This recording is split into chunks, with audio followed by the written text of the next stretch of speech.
Welcome to Glowing Success. My name is Heidi and I am your host. This podcast is for beauty entrepreneurs. Join me weekly as we dive into the beauty industry's ins and outs, from business strategies, top-selling services, and taboo topics.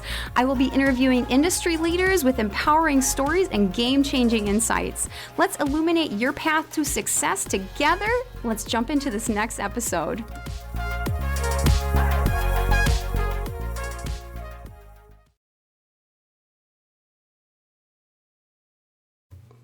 Welcome back to Glowing Success. Today we're going to talk about the client journey. This is going to be a nice quick tip.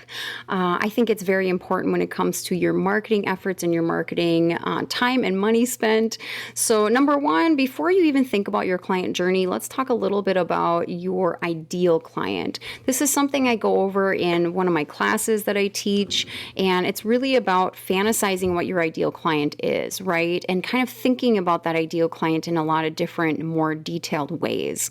So what does your client do? How often do you want them to book in with you? You know, all the things that you can come up with. If you don't want to work Saturdays, you have to find a client that comes in Monday through Friday, so really think about who your ideal client is, number one. And this is a time where you can hopefully, come up with something that you feel like is a good fit for you and you are going to be happy with, because, this is your career. This is what you're spending most of your time with, of your day. So you want to be happy with those clients coming through your door. So number one, think about that client, the ideal client and who they are and what their profile could look like. But then we need to think about what that client gets to go through or goes through to get to you. So a couple things that I feel like I suggest to people is, so maybe the three things I suggest is, how do they hear about new services, events, things going on? How do they hear about things going on in their lives? So think about that. And is that part of their journey easy? Do they find out from friends and family and people they trust? Do they find things online? So maybe think about that a little bit. And then how are they able to book with you? So, if you don't have an online scheduler, I highly suggest looking into one, because that definitely makes the client journey a little easier. And people are used to booking online nowadays. And then how easy is it for them to find you? If your spa or salon you work for is not on Google or listed on Google, I highly suggest they do that. And then if you're a new business owner, list your business on Google as soon as you can, because that makes it a lot easier for people to find you. Lots of people use Google Maps, and I highly suggest that, you update everything on Google Maps all the time.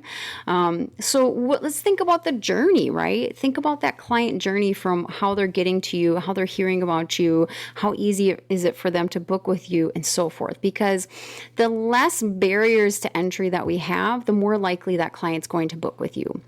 But the more likely they are going to refer you, the more likely they are going to be happy with their whole experience, not just the one that happens inside your room, right?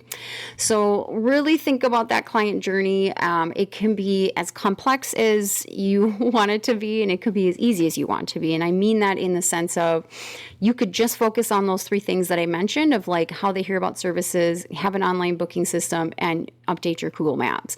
Or it could be as complicated as if you feel like your client starts with the journey of finding things on a certain app or a website, make sure that you're on that certain app or website. So really think about who your ideal client is. And that's why I always say, let's start there, because if you don't know your ideal client, or if you don't even know the clients that you want to attract, you're never going to understand maybe the client journey that they're going to go through to actually get to you, and so forth.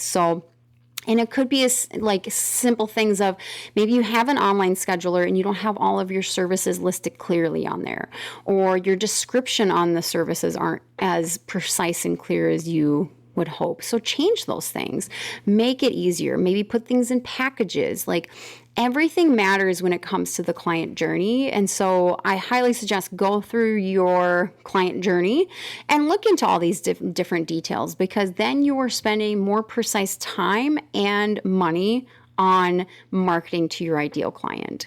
And this is all going to save you stress and money and time. But, it's something to think about. I think that people don't necessarily put a lot of effort into this and they just focus on the actual marketing efforts. And that's great and everything. Like, really focusing on like flyers, really focusing on meeting people, really focusing on events, really focusing on your social media. Those are all great. But if you don't know who you're marketing to and who your ideal client is, and then that client journey, you're kind of just shooting things in the dark and hoping to hit something. And so it's just not a very good way to market. So that's why this is important. So I highly suggest write your ideal client down, go through your client journey yourself, and really think about the things that you could narrow down. And I promise you will be attracting those clients like nobody's business. So thank you for tuning in today.